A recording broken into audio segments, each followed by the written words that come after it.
Assalamualaikum and hello guys, welcome to the tutorial. Today we would like to introduce to you the pricing mechanism in banking, focusing on fixed interest versus floating interest. Now, do you know what is meant by the price mechanism? It is the system interdependence between supply of a good or service and its price. This means it sends the price up when supply is below demand and down when supply exceeds demand. And now let's take a look at the interest rate. Interest rate is defined as the amount charged as a percentage of principal by a lender to a borrower. Next, interest rate can be divided into two, fixed and floating interest rate. For fixed interest rate simply means you and your bank agree on a set interest rate. The interest does not change for a specified duration.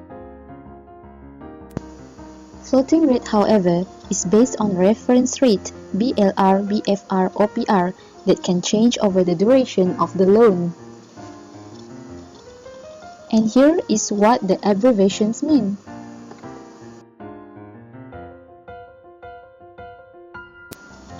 For further explanation, BLR means minimum interest rate calculated by financial institutions using their own formula. For base financing rate, it is the BFR illustrated by Islamic banking, which other banks use as the base for financing rate. And here is the explanation for overnight policy rate. These are among the advantages of fixed interest rate. First, it avoids currency fluctuations.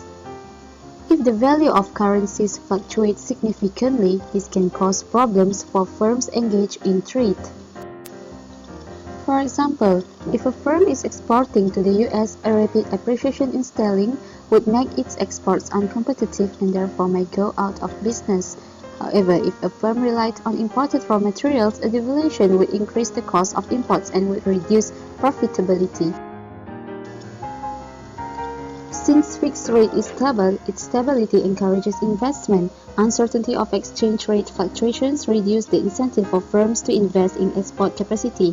Some Japanese firms have said UK's reluctance to join Euro and provide a stable exchange rates make UK a less desirable place to invest. Fixed rate interest also keep inflation low. Governments who allow their exchange rate to devalue may cause inflationary pressure, since the pattern of aggregate demand and import prices.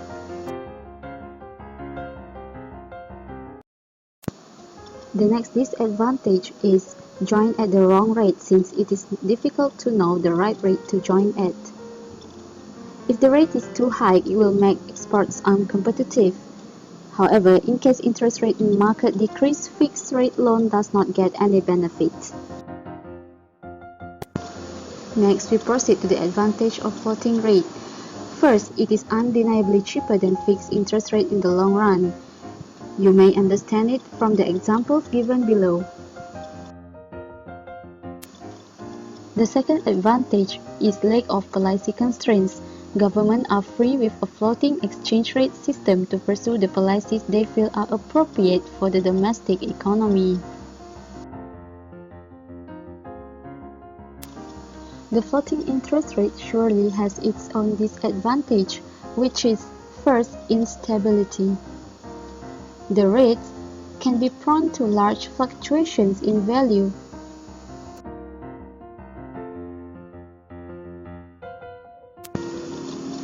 Moreover, there is less certainty in floating rate. Floating rate adds an additional element of uncertainty or risk to international transactions. Then, what is the differences between both rates? Simply means fixed rate remain the same for duration of the loan, while floating rate can fluctuate. Then you would wonder which one is better, right?